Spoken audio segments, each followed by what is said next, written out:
Eh bien, bonjour à tout le monde. Merci d'être ici donc, pour ce début de série de cours sur l'enzymologie. Comme certains d'entre vous le savent, on a déjà commencé à traiter cette question l'an dernier, d'où le même titre avec le numéro 2 ou le retour. Donc on va continuer à évoquer un certain nombre de choses intéressantes, nouvelles, qui se passent dans le domaine de l'enzymologie. Alors il y a des biais dans ces présentations parce qu'évidemment il y a certains systèmes qui m'intéressent plus que d'autres, certains systèmes que je connais mieux que d'autres, et comme l'objectif c'est quand même de comprendre un peu en détail ces nouveautés-là, il vaut mieux en comprendre la nature profonde. Alors, donc, on repart pour une série de 6 séances. Chaque fois, comme d'habitude, j'aurai un invité qui parlera d'enzymologie avec ses propres projets de recherche. Donc, vous voyez, c'est ici le mercredi, mais ce n'est pas vrai cette année tout le temps, puisque je le mentionne ici. En fait, le 17 novembre, il y a au Collège de France un colloque qui est lié à l'initiative Avenir commun durable. Donc, il y a un colloque qui s'appelle Changement climatique, transition ou adaptation, qui a lieu toute la journée. Si vous êtes intéressé, vous pouvez y participer, bien sûr. Mais de fait, donc, il n'y aura pas de cours. Donc le cours a été avancé au lundi 15 novembre. Donc lundi 15 novembre, il y a le second cours et ensuite on reprend les mercredis. Voilà, je vais parler de cette notion d'enzyme suicide, mais aujourd'hui. Mais avant, et j'aurai l'occasion de le redire, je voudrais remercier Bernard Henrissa qui nous a rejoints, venu du Danemark, pour nous parler d'une enzymologie qui est peut-être un peu moins connue que certaines autres, dans la mesure où, et pourtant c'est un domaine immense, et c'est celui de le métabolisme des sucres. Et donc c'est de ça qu'il va nous parler.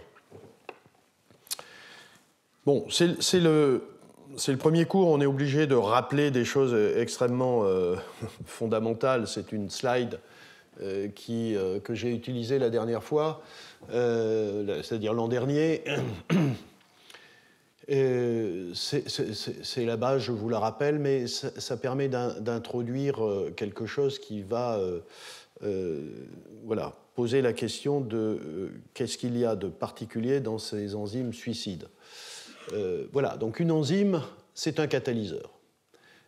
C'est un catalyseur qui accélère des réactions. Ici, la réaction qui est proposée, c'est cette molécule bleue et orange et qui se casse en deux.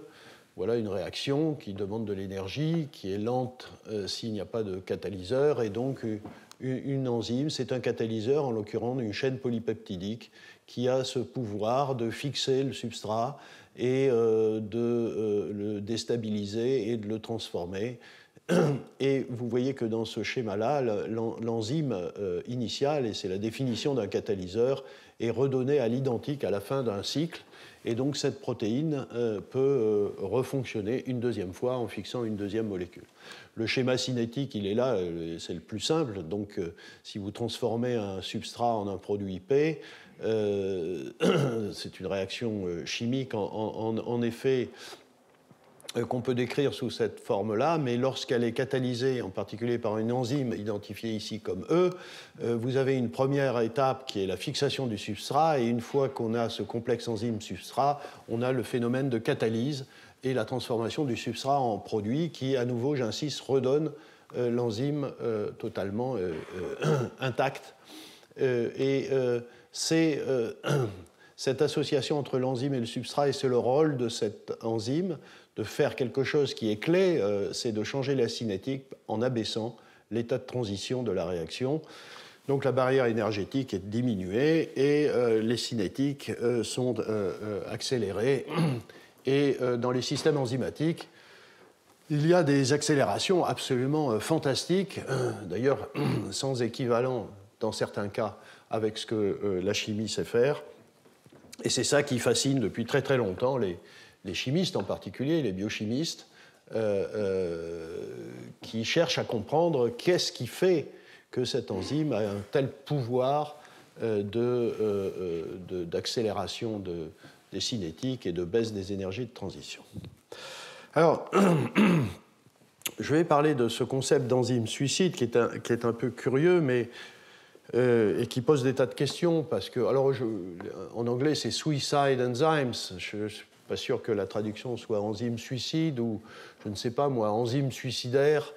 Mais en tout cas, la question, c'est que depuis longtemps, et on continue à en trouver, c'est ce que je vais raconter, eh bien, au lieu d'avoir ce schéma avec un substrat qui se transforme en produit et on met de côté, vous voyez, sous la flèche, en catalyseur, c'est une protéine, il y a des cas où, au cours de la réaction, cette enzyme est modifiée irréversiblement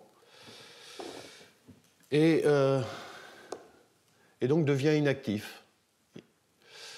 Le produit est bien donné, mais vous n'avez fait qu'un cycle catalytique, de sorte que vous ne pouvez pas repartir pour un deuxième cycle, sauf dans le cas où, évidemment, cette modification est enlevée, ce qui est rarement le cas dans les exemples qu'on connaît.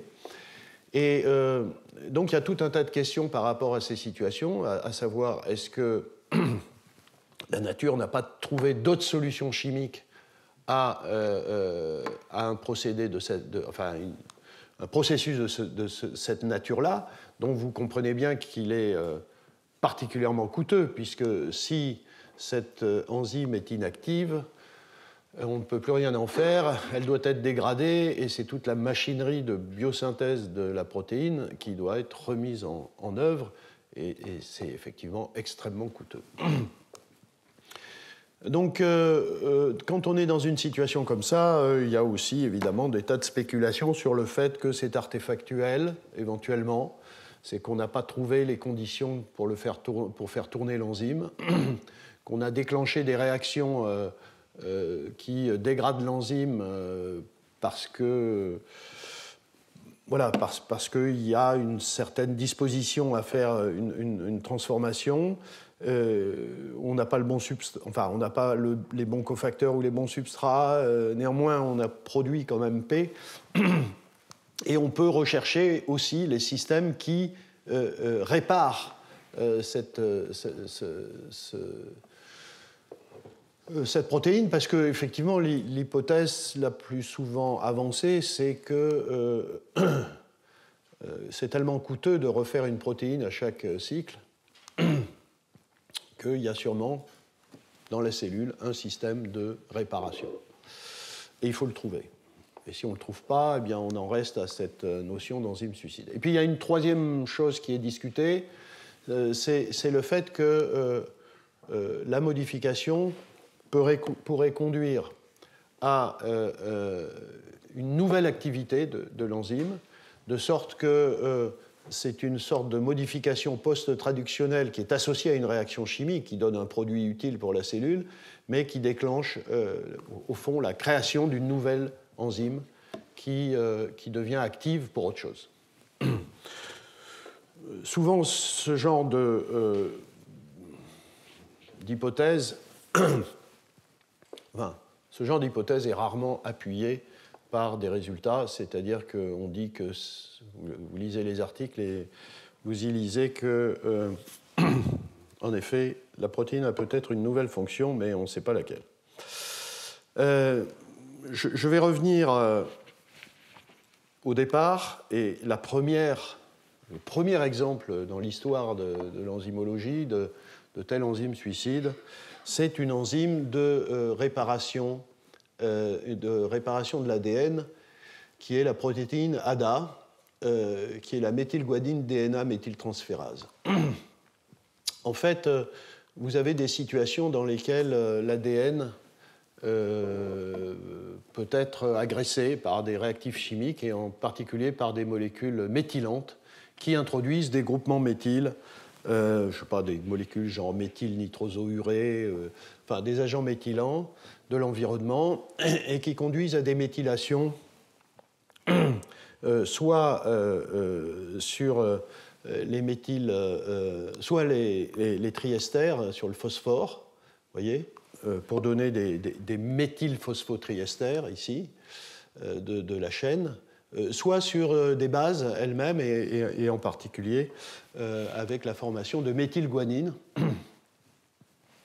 Et donc, il a été montré que la protéine ADA, qui participe à la réparation de ces systèmes, réagit en fixant le méthyle de façon covalente.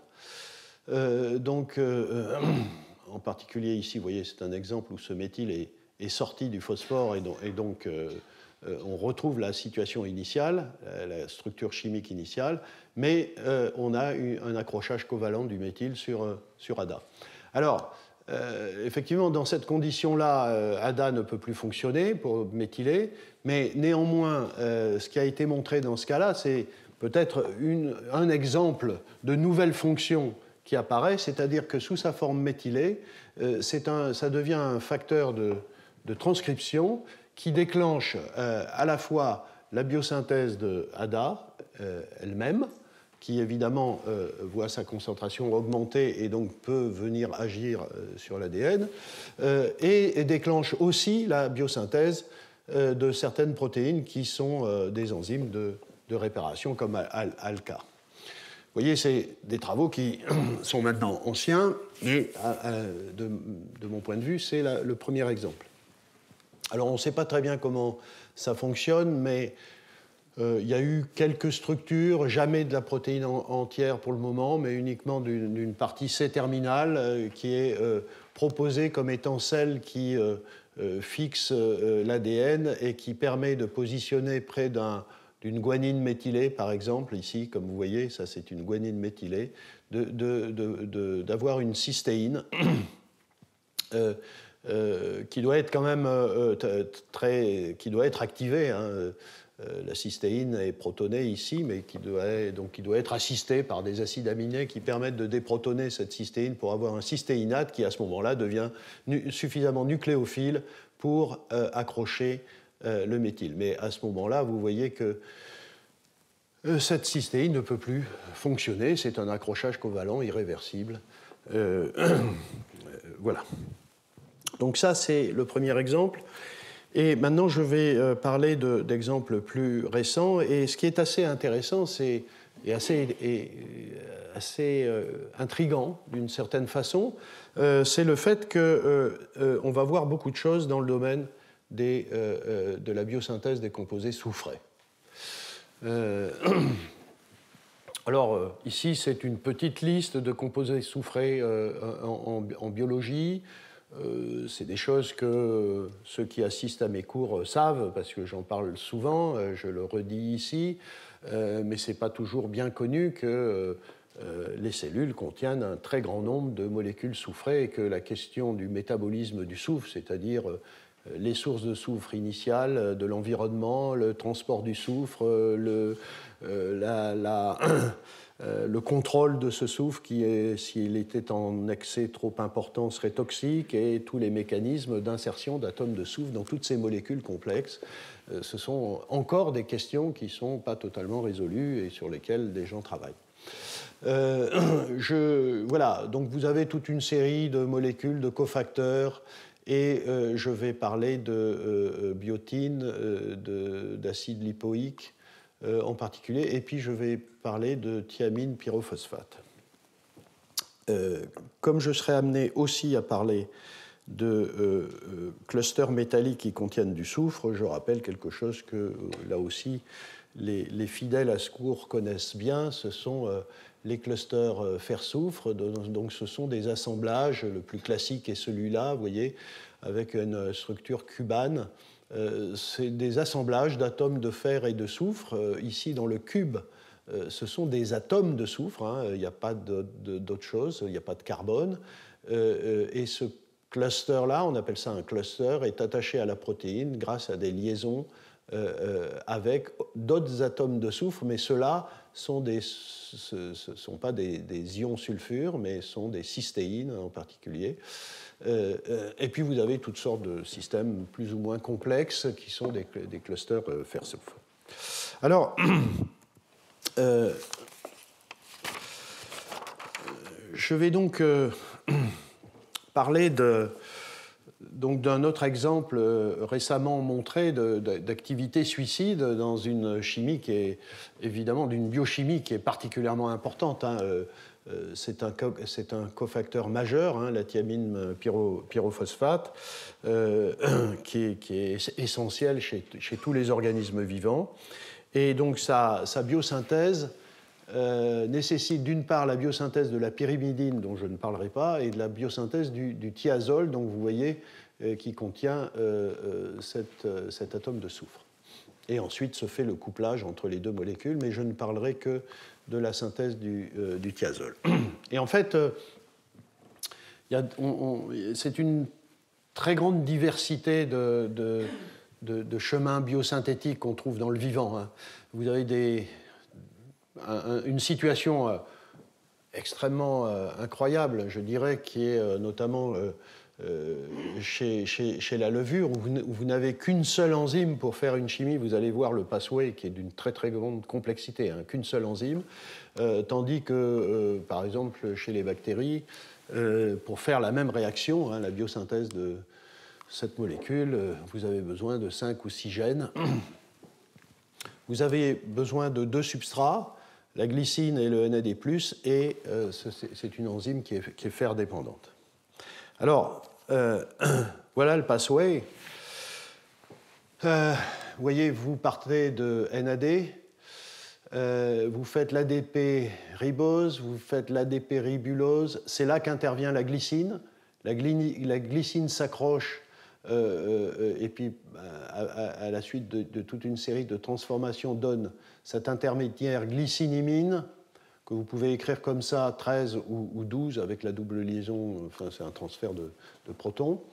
Et ensuite, vous avez à ce niveau-là l'introduction d'un atome de soufre et fermeture du cycle pour arriver jusqu'à l'ADT qui est le thiazole.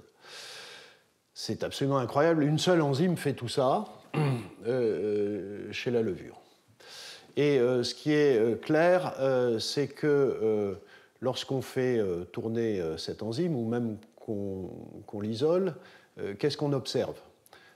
Ici, vous voyez l'enzyme toute seule. Vous rajoutez l'ADP ribose.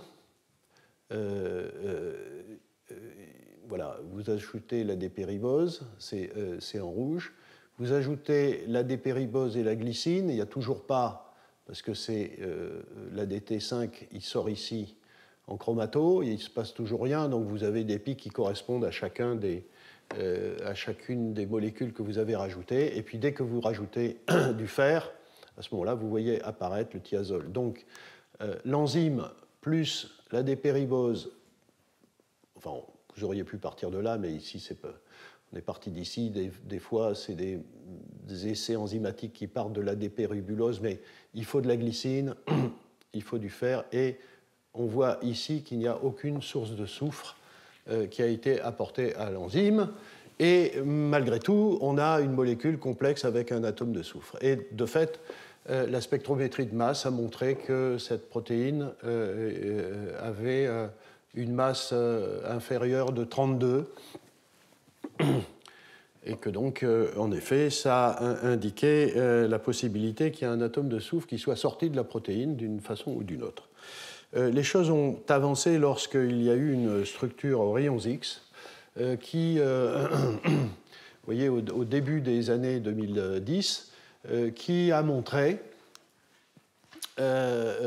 parfaitement bien, donc c'est une structure de la protéine en présence d'ADT, donc du produit, hein, du thiazole, et en face, vous avez une déhydroalanine, c'est-à-dire une cystéine qui a perdu son atome de soufre.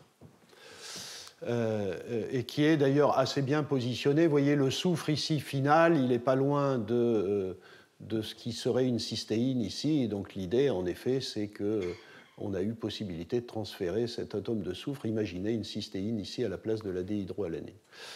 Il y a besoin de fer, et en effet, donc l'hypothèse de travail. Alors, cette déhydroalanine, elle est en position 205.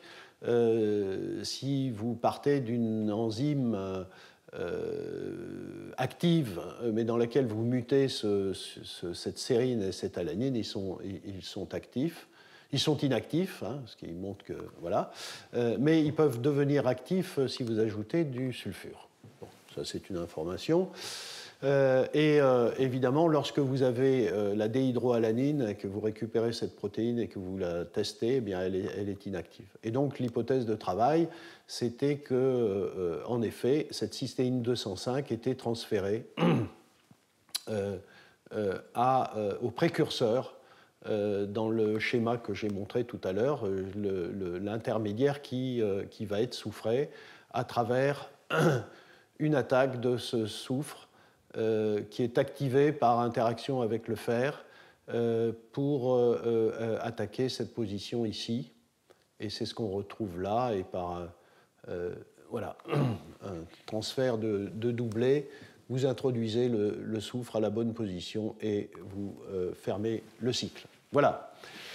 Et dans ces articles-là, ce que vous lisez, c'est pourquoi la levure utilise une cystéine du site actif plutôt qu'un sulfure exogène pour faire la biosynthèse du thiazole. Voilà, vous voyez, dans ce genre de papier, on ne connaît pas la réponse à cette intéressante question. Voilà, et là, c'est à nouveau ce genre d'hypothèse qui est fréquente, mais qui n'est jamais validée expérimentalement. La possibilité, c'est que la formation du thiazole déclenche une modification post-translationnelle et que, soi-disant inactive protéine, a une fonction nouvelle dans la levure. Donc c'est en effet un état de suicide, puisque en se séparant de son soufre, l'enzyme devient inactive.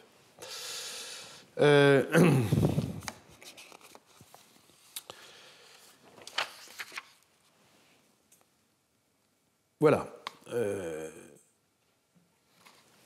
Alors, en fait, les choses sont assez complexes parce que ce n'est pas général.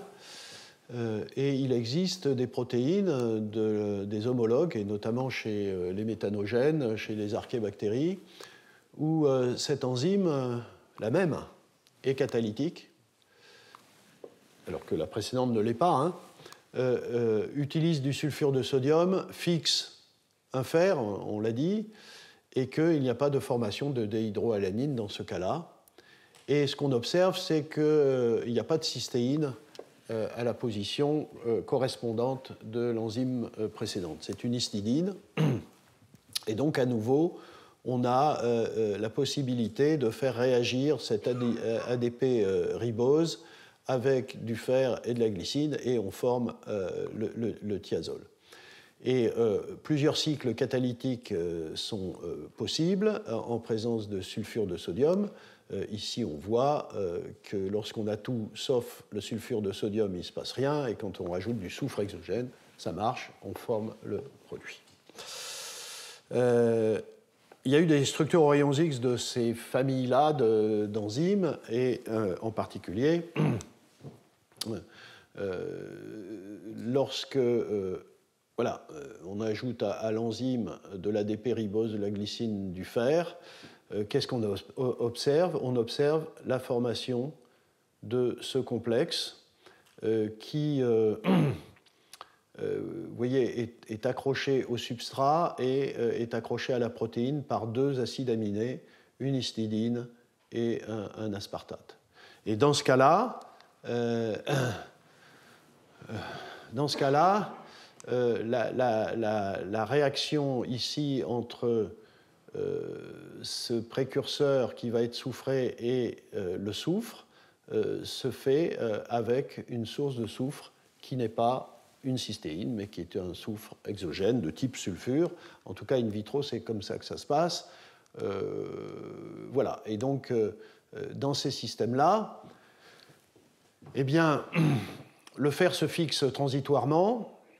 Il fixe, et ça c'est l'hypothèse, il fixe un thiol exogène, un thiolate, un sulfure, qui peut attaquer voilà, la molécule substrat qui est elle-même accrochée au fer, ce qui facilite évidemment le transfert de soufre.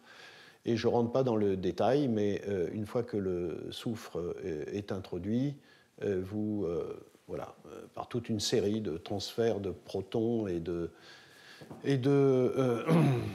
transferts de charge et de doublés, vous arrivez au système final. Et donc, on se retrouve dans des situations où, au fond, il y a des systèmes qui ne sont pas suicides et on se demande toujours pourquoi, chez la levure, on a une cystéine et pas une histidine, et que dans ce cas-là, la chimie de ce système-là est d'arracher cet atome de soufre. Alors ici, j'ai représenté ça sous forme HS-, mais ça ne veut pas dire que c'est du HS- libre qui fonctionne. Voilà. Donc c'est ça, une enzyme suicide, mais l'existence, vous voyez, d'enzymes homologues qui fonctionnent de façon différente laisse penser que peut-être ce qu'on a appelé enzyme suicide n'en est pas une et que ce sont des conditions expérimentales de laboratoire qui font qu'on n'a pas trouvé les bonnes conditions pour faire fonctionner le système. Un autre système intéressant, c'est un autre exemple hein, d'utilisation, enfin, d'enzymes suicides, c'est à propos de cette enzyme, la lactate racémase. Alors, cette enzyme-là, elle a été découverte en 2015. Elle catalyse cette interconversion entre le L-lactate et le D-lactate. Et la structure aux rayons X, d'une part, la spectrométrie de masse, d'autre part,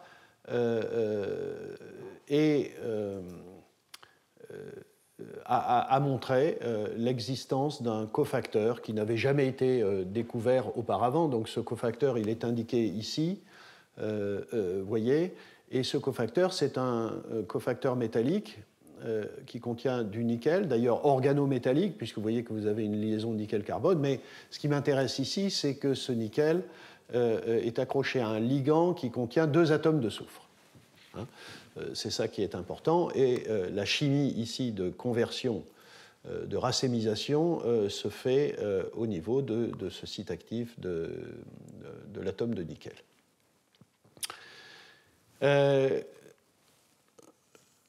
Immédiatement, les gens qui se sont intéressés à ce cofacteur qui est assez unique, pas tellement pour les chimies, j'ai déjà raconté un peu cette histoire, mais pas sous l'angle suicide, mais vous verrez peut-être dans des cours de l'année dernière que en fait, ces structures-là de ligands sont assez classiques pour les chimistes qui en ont fait des tas.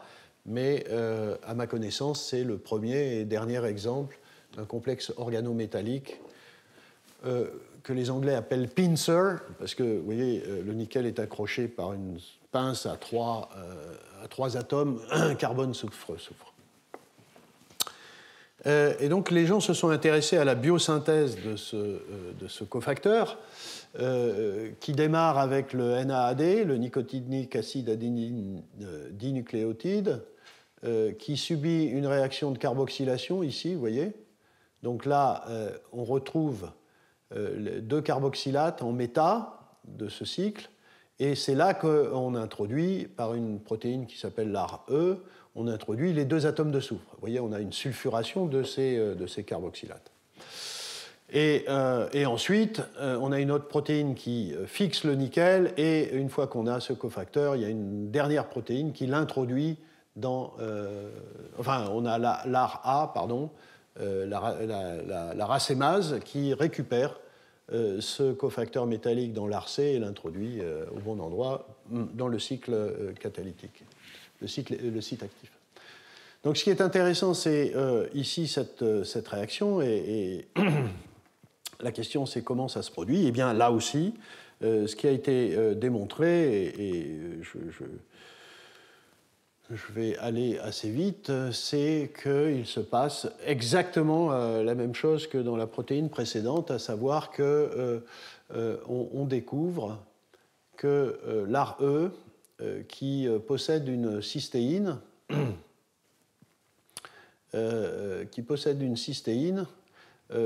utilise cette cystéine pour attaquer le carbonyle des acides carboxyliques ici, pour faire des thioesters, pardon, ce n'est pas des thioesters, des acides, je ne sais plus, voilà, des thioacides, et faisant cela, cette cystéine devient une déhydroalanine, exactement comme dans le cas précédent. Donc, enfin, c'est l'hypothèse qui a été montrée, proposée sur la base évidemment de données expérimentales. Et ne rentrons pas dans les détails, mais l'ARE fait ça 2 fois, puisqu'il y a 2 atomes de soufre qui doivent être introduits ici et là sur la même molécule. Donc cette protéine, l'ARE, aussi consomme sa cystéine du site actif, qui se transforme en déhydroalanine, et l'enzyme perd son activité. Ça, c'est un peu complexe, je ne vais pas trop rentrer dans le détail. Ici, oui, c'est toute une série de, si vous voulez, de structures. Peut-être ça peut... Alors... ça peut vous donner une petite idée. Donc c'est une molécule complexe, hein, c'est un hexamère, et vous avez une partie ici, un domaine pyrophosphatase qui est très remarqué par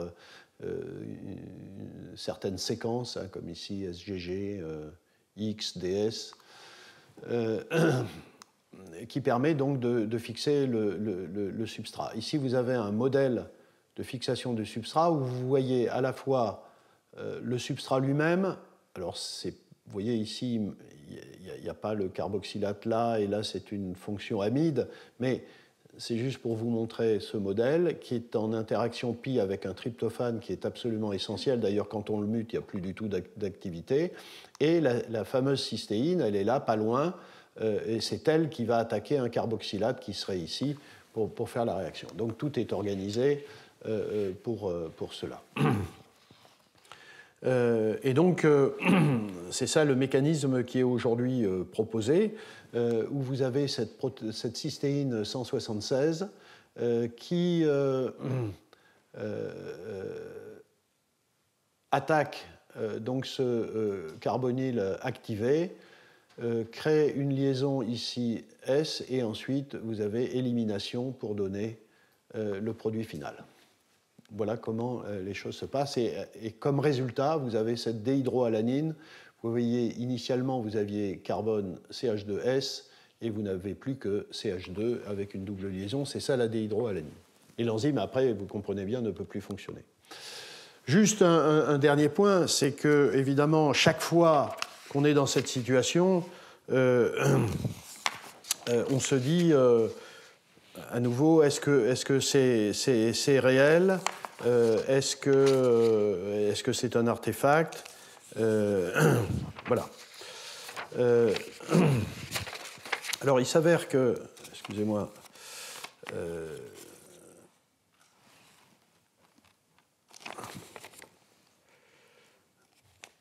voilà.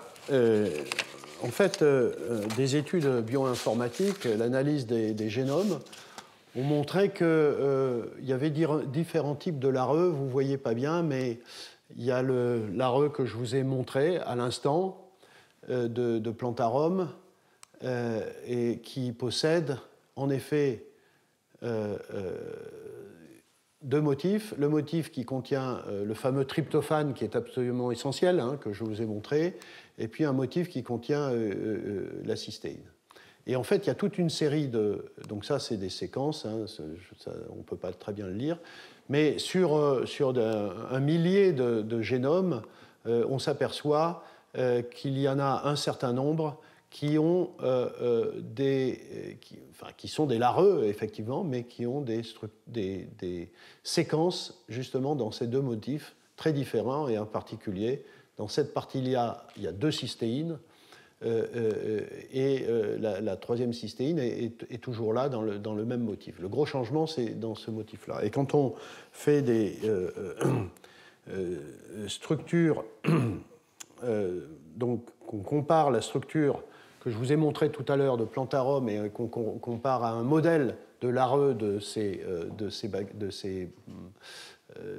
bactéries qui sont un peu particulières, qu'est-ce qu'on observe? C'est que le tryptophane ici est remplacé par une cystéine, que la deuxième cystéine, hein, vous voyez, hein, ici il y a deux cystéines à la place du tryptophane. Hein.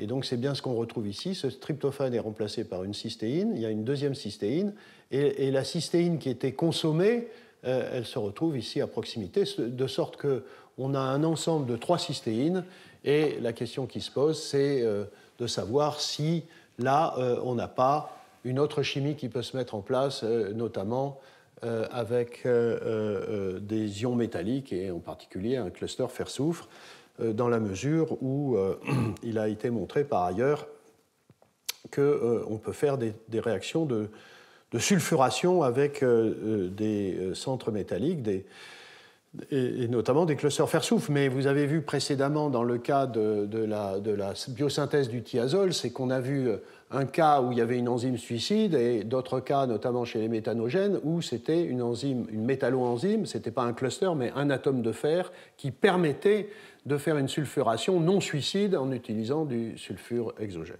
Et la question qui se pose est la même ici. Je vais parler maintenant de deux enzymes que nous avions étudiées il y a longtemps et qui continuent à être étudiées parce qu'elles sont complexes et qu'on n'a pas encore tout résolu, c'est la biotine synthase et la lipoate synthase. Ce sont la biotine et l'acide lipoïque des cofacteurs absolument majeurs du vivant, là aussi. Vous voyez ces molécules-là,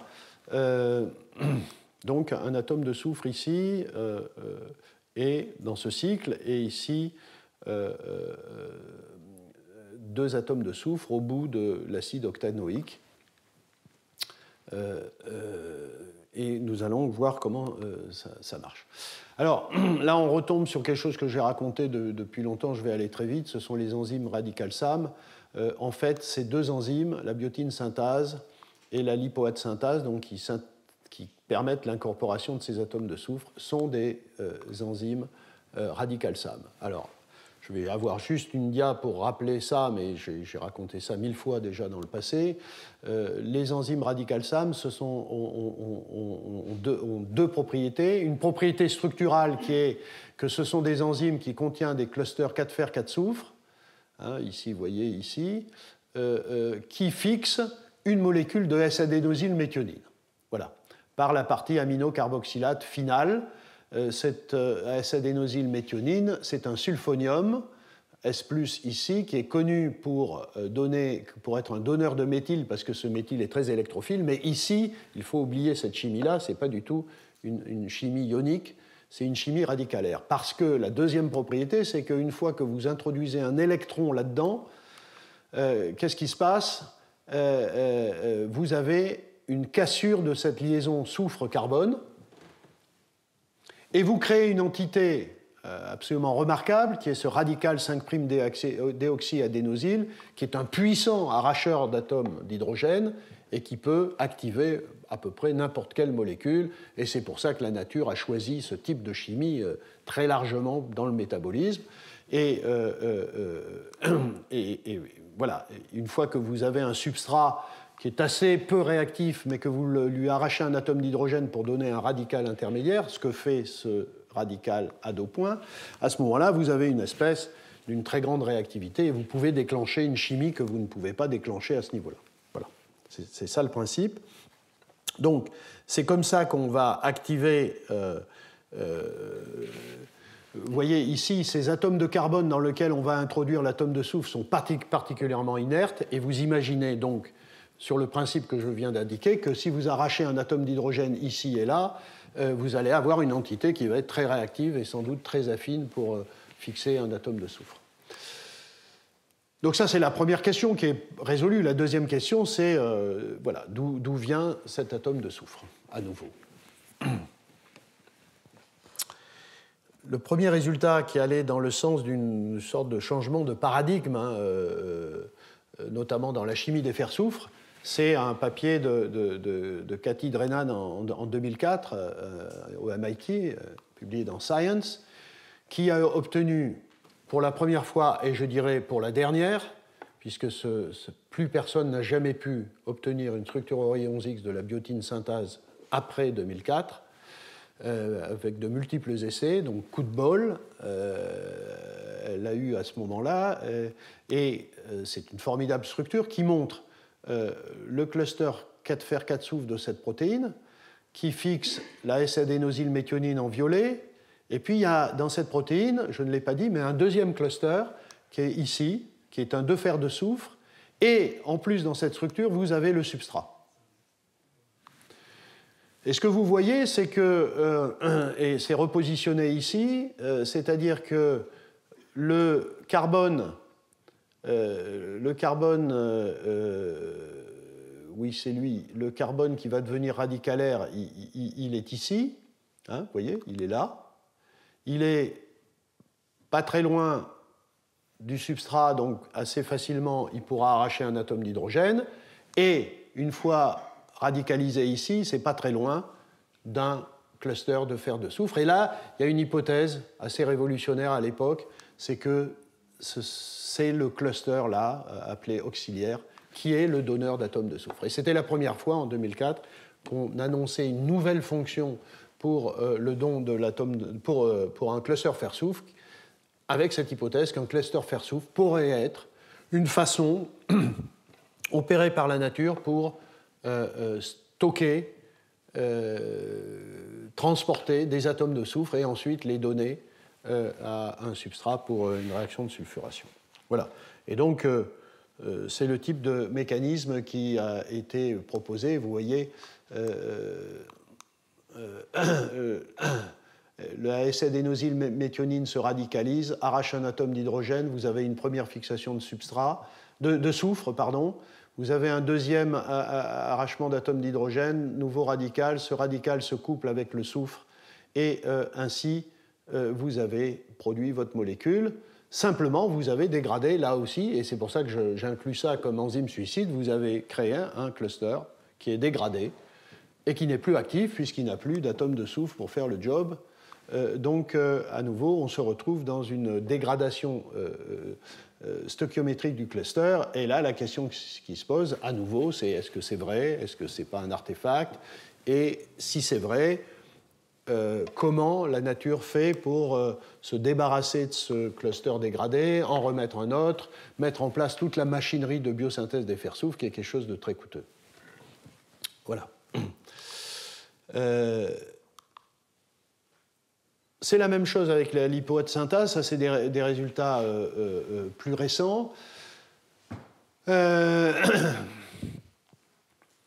Donc, voilà, Voilà, je vais aller tout de suite, donc je ne rentre pas dans le détail. En réalité, si vous voulez, ce n'est pas l'acide octanoïque qui est le substrat de cette enzyme, c'est une fois que cet acide octanoïque est fixé à certaines protéines de type acyl carrier protéine ou lipoyl carrier domain. Donc c'est en fait une protéine qui est substrat de la lipoate synthase. C'est un détail, mais retenez simplement cette partie-là. Vous voyez, c'est ici que va se faire la sulfuration. Et là, il y a des structures aux rayons X, vous voyez, plus récentes, qui sont apparues. Et là aussi, avec un modèle, ici, c'est une lysine, dans lequel une lysine, c'est un substrat modèle, une lysine sur lequel est accroché l'acide octanoïque. Et on retrouve une structure avec un cluster 4 fer 4 soufre, la S-adénosylméthionine, le substrat, et là aussi il y a un deuxième cluster qui est parfaitement bien positionné comme le précédent, sauf que c'est un 4 fer 4 soufre et pas un 2 fer de soufre. Et tout est à nouveau bien positionné pour que ce cluster envoie un électron dans la S-adénosylméthionine, crée un radical ici, ce radical arrache un atome d'hydrogène ici, et une fois qu'on a le radical ici, on a un atome de soufre qui peut réagir. C'est ça qui a été proposé, et à nouveau, sans rentrer dans le détail, c'est ce qui est écrit ici. Vous voyez, création du radical 5' déoxyadénosyl, il arrache un atome d'hydrogène, le soufre ici est à côté. On crée une liaison entre le soufre du cluster qui commence à se dégrader un tout petit peu et le carbone ici, numéro 6, de l'acide octanoïque. Ou de son dérivé. Vous noterez, j'ai oublié de le mentionner, qu'ici on a un cluster 4 fer 4 soufre un peu particulier avec une sérine comme ligand, ce qui est assez rare. Et puis ça continue, puisqu'il faut introduire un atome de soufre ici également. Ça passe par un arrachement d'atomes d'hydrogène, un radical qui attaque un deuxième atome de soufre. Et donc là aussi, vous produisez votre acide lipoïque, mais au détriment d'une dégradation massive de ce second cluster. Et là, même question, c'est suicide. Alors, bon, les choses ont été assez bien... alors, il y a eu de belles choses qui ont été démontrées, et en particulier, vous voyez, c'est plus récent encore, c'est avec un modèle maintenant peptidique. Donc c'est le peptide porteur de l'acide octanoïque, c'est pour ça qu'il y a une lysine, avec une chaîne octyle. Donc si vous prenez votre enzyme, l'IPA, vous prenez la SAM, un réducteur et ce peptide, vous faites bien entendu un radical à 2 points, et les gens qui ont travaillé là-dessus, et c'est toujours Cathy Drennan, a étudié ce LIP-A modifié après cette chimie-là. Et ce qu'on observe, c'est que le 4 fer 4 soufre qui portait la S-adénosylméthionine est intact, c'est en cohérence avec le mécanisme que j'ai montré. Par contre, en effet, il n'y a plus de 4 fer 4 soufre dans la position auxiliaire. Et on voit que le peptide est fixé, en effet, au cluster, dans cette structure, que la méthionine est sur le 4 fer 4 soufre SAM, vous voyez, parce que quand on casse la SAM, on donne de la méthionine en plus à 2 points, et à 2 points, quand il arrache un atome d'hydrogène, il devient 5' déoxyadénosine, et tout ça se trouve dans la structure. Ici, alors je vais simplifier, peut-être là où on voit le plus, mais en tout cas, si vous voulez, voilà le substrat, et on observe donc... non, c'est pas ici. Oui, ça c'est avant réaction. Excusez-moi, c'est A et B, donc vous avez les 2 clusters, il n'y a rien dedans. Vous avez votre cluster 4 fer 4 soufre particulier avec une sérine et 3 cystéines. Et après réaction, la structure aux rayons X montre que vous avez votre substrat avec une liaison covalente sur un atome de soufre d'un cluster qui ressemble à un 3-fer. Voilà. Donc, ce sont des données qui allaient dans ce sens-là. Donc, juste remarquer à nouveau, mais je l'avais déjà fait, que vous avez, aussi bien dans la lipoate synthase que dans la biotine synthase, je redonne la figure que j'avais montrée précédemment, vous avez une organisation très particulière pour une chimie extrêmement complexe, qui est une chimie radicalaire qu'il faut parfaitement bien contrôler, sinon ces radicaux attaquent un peu n'importe quoi. Et le radical, à nouveau, qui est créé ici, permet d'arracher un atome d'hydrogène qui se fixe sur le soufre. Ça, c'est le cas de la lipoate synthase. Ici, il n'y a pas le même type de structure qui a été obtenue au cours de la réaction, mais néanmoins, il y a la structure, dans le cas de BioB, de la disposition de tous les réactifs avant qu'ils se mettent à réagir. Voilà. Peut-être je vais terminer sur un autre exemple, un dernier exemple. Donc vous voyez, c'est le tout dernier exemple, c'est publié en 2020. C'est un peu compliqué, mais je vais essayer de vous faire comprendre ça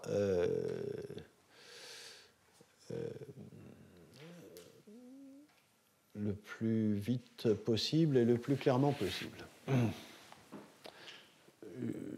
On est toujours dans la biosynthèse de la biotine, hein, à nouveau un cofacteur majeur, et vous voyez que malgré l'importance de ce cofacteur, on continue à découvrir de nouvelles choses du point de vue de l'enzymologie et de la biosynthèse. Jusqu'à présent, j'ai parlé de cette dernière étape uniquement. Vous voyez, le cycle ici est fermé et on introduit les atomes de soufre ici pour faire ce deuxième cycle. Si on regarde ce qui se passe en amont, je ne vais pas aller trop loin, mais il y a d'abord, après une série de réactions, la production de ce composé qui est le 8-amino-7-oxo-nonanoate, hein, puisqu'on a une fonction acide. Et il y a une première protéine BioA qui introduit un atome d'hydrogène ici. Il y a différents donneurs d'atomes d'hydrogène qui sont possibles. Et ensuite, pour former ce cycle-là, on a une protéine qui s'appelle BioD, qui fait cette chimie assez intéressante qui est ATP dépendante de carboxylation de l'amine et fermeture du cycle pour donner ce composé, qui est la déthiobiotine, le précurseur de la biotine. En fait, l'analyse à nouveau des génomes révèle qu'il y a tout un tas de systèmes vivants qui n'ont pas de bio-A, ce sont des archébactéries, des cyanobactéries, voilà. Et contrairement à coli et à subtilis qui ont un bio-A, il n'y a pas de bio-A. Et donc les gens ont appelé ce gène bio-U et ont pu démontrer que ce bio-U était un bio-A-like, mais pas tout à fait, et qu'en tout cas, ce bio-U permettait la transformation de cet AON, le 8-amino-oxononanoate, pour aller à... en fait, vous verrez à la déthiobiotine, et la question initialement, c'est est-ce que BioU est juste est là pour remplacer BioA? Bon, très rapidement, les gens ont montré que si vous partez de ça et vous mettez BioU à la place de BioA, vous ne formez absolument pas le produit que BioA forme. Et puis, ce qu'on observe, c'est que lorsqu'on fait Donc vous voyez, AON plus NADPH plus divers donneurs d'azote. On voit que le NADPH et l'AON sont consommés, mais on ne forme pas de DAN. Et puis, en réalité, lorsqu'on fait cette réaction, on observe qu'il y a un aduit sur BioU. Donc DAN ne sort pas comme produit, c'est-à-dire l'AON rentre, mais il n'y a aucun produit qui sort. Par contre, il y a la molécule qui reste accrochée à BioU, et ceci est vu par spectre de masse, analyse de peptides, et en fait, on s'aperçoit que bon, je vais faire ça plus simplement. On s'aperçoit que où est-ce que c'est? Oui, voilà. Le plus simple, c'est de retenir cette image-là. On s'aperçoit que c'est la lysine 124 de BioU qui est accrochée au substrat.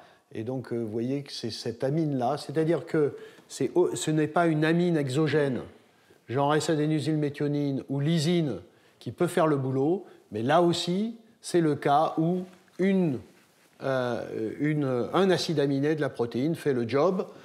Et ici, c'est la lysine 124. Ça a été montré par la dia précédente. Je ne suis pas rentré dans le détail parce que je n'ai pas le temps. Qui s'accroche. Et on en reste là. À nouveau, je rappelle que dans le cas de... on en reste là, mais on n'a pour le moment pas d'évidence de formation ici, de fermeture du cycle, ça s'arrête là. Et donc l'hypothèse ensuite qui a été proposée, donc ça a été vu à la fois donc, par spectre de masse, analyse de peptides, et puis par cristallo, je ne rentre pas dans le détail ici, mais l'hypothèse c'est qu'à ce moment-là, BioU servirait de substrat à l'introduction du CO2 pour continuer à faire la chimie jusqu'à la déthiobiotine. Et en effet,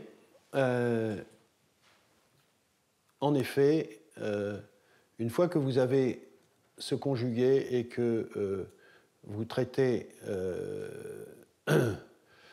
par BioD, et c'est ce qu'on voit ici, en fonction de la présence de NAD+, en particulier, vous voyez apparaître le produit, mais ce produit, ce n'est pas cet intermédiaire, c'est déjà celui-là qui donne la déthiobiotine, et votre lysine 124 n'est plus une lysine, mais est maintenant sous une forme semi-aldéhyde qui est totalement inactive.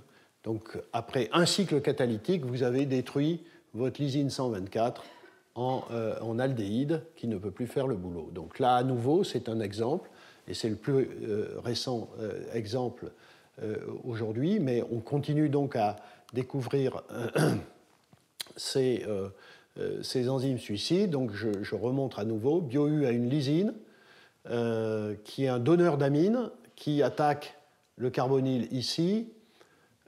Puis le CO2 réagit sur cette fonction amine, et ensuite vous avez cet intermédiaire et que BioD prend en charge pour faire la déthiobiotine.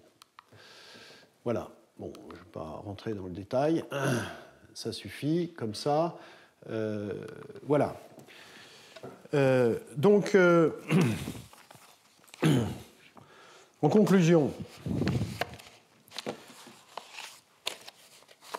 on continue à découvrir cette chose curieuse qui est, et vous voyez, jusqu'en 2020, à ma connaissance, BioU est le dernier exemple d'une enzyme suicide. On continue à découvrir des systèmes qui ont cette particularité de se détruire après un cycle catalytique.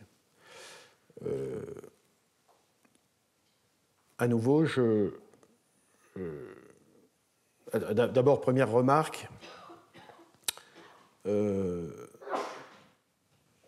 on trouve beaucoup ça dans le métabolisme du soufre. Est-ce qu'il y a quelque chose de particulier dans le métabolisme du soufre qui fait qu'on ne peut pas utiliser des donneurs de soufre exogènes dans certains cas? Pourquoi? Parce que le soufre serait dans certaines conditions trop toxique et qu'on ne pourrait pas en avoir accès facilement dans la cellule sous forme de libre et active.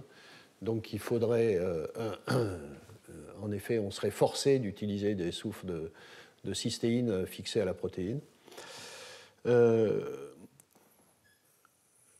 La deuxième chose que je voudrais dire, c'est que, évidemment, il y a toujours, parce que tous ces résultats sont des résultats d'expériences in vitro, dans des conditions donc particulières, hors de la cellule, et on sait très bien que lorsqu'on sort la protéine de la cellule, on peut avoir des comportements qui sont différents. Donc, est-ce que ce sont des artefacts de l'expérience in vitro et qu'on n'a pas trouvé les bonnes conditions? Pas le bon donneur de soufre, peut-être c'est pas du sulfure, c'est pas du Na2S, mais c'est autre chose. Et voilà, ce que je porte à votre réflexion, c'est que peut-être un certain nombre de ces systèmes, et oui, un certain nombre de ces systèmes méritent d'être revisités aujourd'hui si l'on accepte mal, ce qui est un peu mon cas, si on accepte mal que la nature ait choisi de sacrifier aussi largement des protéines et que dans ce cas-là, il faut, à travers des... Hein, vous l'avez vu, ça peut être soit par décomposition d'un acide aminé, cystéine, lysine, on a vu, ou par décomposition d'un cluster. Les deux choses, reconstitution d'un cluster, d'un nouveau cluster, ou resynthèse d'une protéine avec le bond d'acide aminé, étant particulièrement coûteux pour la cellule. Voilà, donc peut-être qu'il y a certains systèmes qu'il faut revisiter en se posant la question de la possibilité de rendre ces systèmes réellement catalytiques. Voilà, je vous remercie.